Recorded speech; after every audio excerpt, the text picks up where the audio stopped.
El desafío de contener la burocracia en Europa. Hace unos días en este mismo programa la portavoz de la Comisión Europea en España confirmaba cómo la llamada brújula de la competitividad marcaba varias líneas de acción para simplificar y acelerar los trámites burocráticos en el conjunto de la Unión.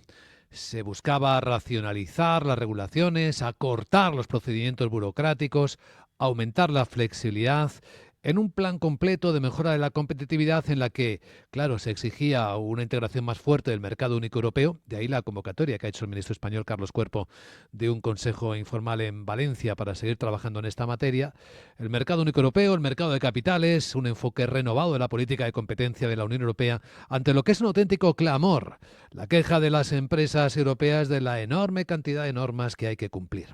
Bueno, pues en esta materia la experiencia de nuestro invitado capital es extensa.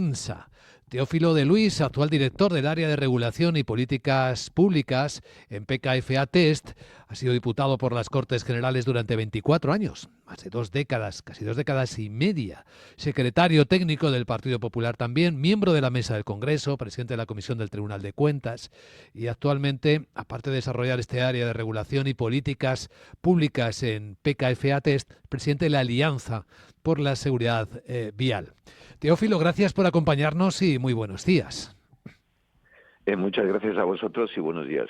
Bueno, ya hay 2 sesiones más de trabajo esta semana, la de ayer del Ecofin, la de anteayer del Eurogrupo, en esa línea que marcábamos de intentar simplificar la normativa europea. Viéndolo en contexto e intentando ser divulgativos, ¿este es el buen camino, el mejor camino que se puede adoptar para atender ese clamor de las empresas?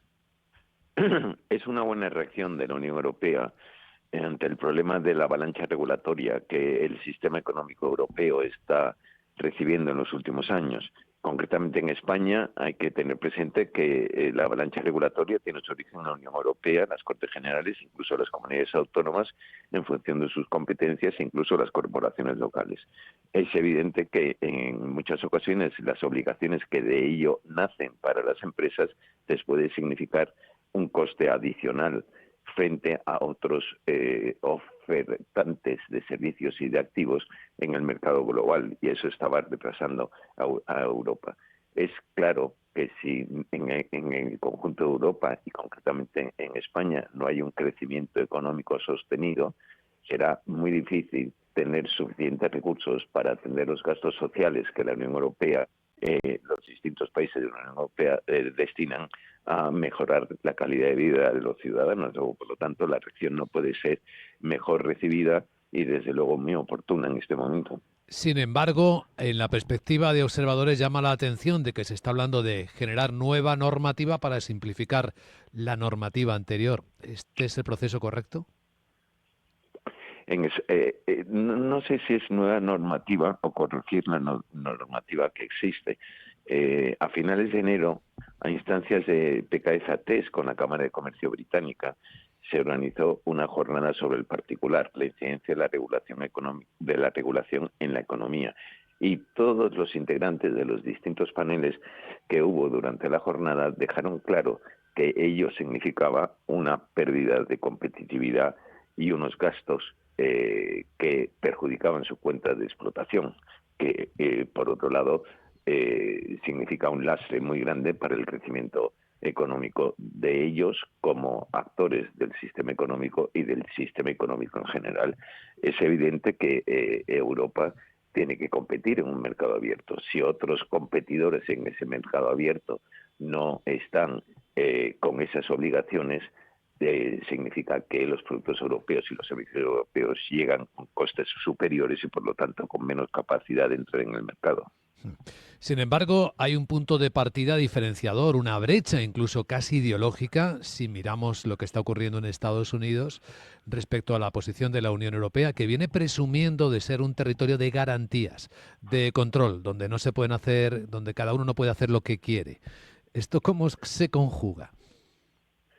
La regulación es necesaria, desde luego, para evitar perjudicar los derechos de los ciudadanos y para garantizar el correcto funcionamiento del mercado.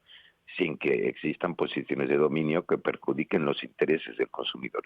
Los responsables políticos siempre deben de mirar desde su propia ideología, que es muy respetable, el interés general. Y ahí es en donde tiene que hacerse un verdadero ejercicio de responsabilidad política.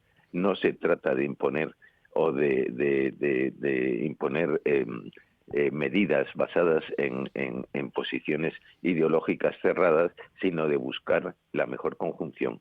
Por lo tanto, lo que debe hacerse es la regulación tiene que existir, pero en sus justos términos, tiene que ser de buena calidad, conocer el sector que se pretende regular y desde luego ser muy consciente de que una regulación mal hecha con términos imprecisos y una avalancha, incluso con modificaciones distintas según territorios, puede conducir desde luego a lastrar el crecimiento económico, que es lo que conduce a un beneficio del interés general, porque reporta beneficios para toda la ciudadanía. Los actores del sistema económico no se les puede ver, es decir, los empresarios ofrezcan servicios o bienes, no se les puede ver como enemigos, se les tiene que ver como elementos fundamentales para obtener el interés general, para conseguir el interés general que beneficia a todos los ciudadanos.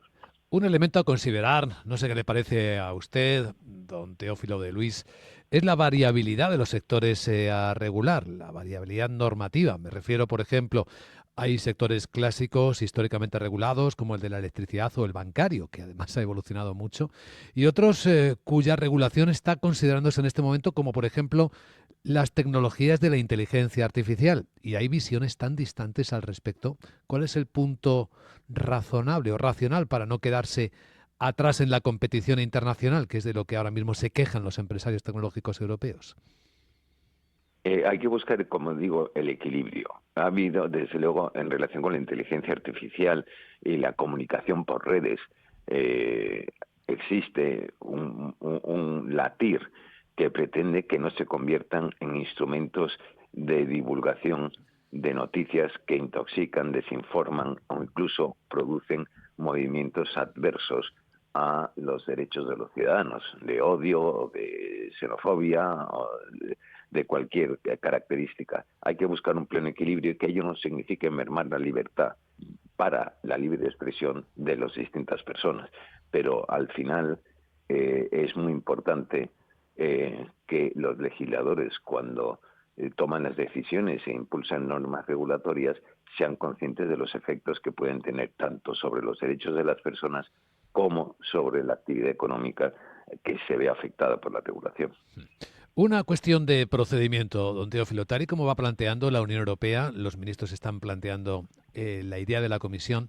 ¿Cree usted que este va a ser un proceso largo en el tiempo, que tendremos que esperar para ver una simplificación real con sus efectos positivos en la economía europea?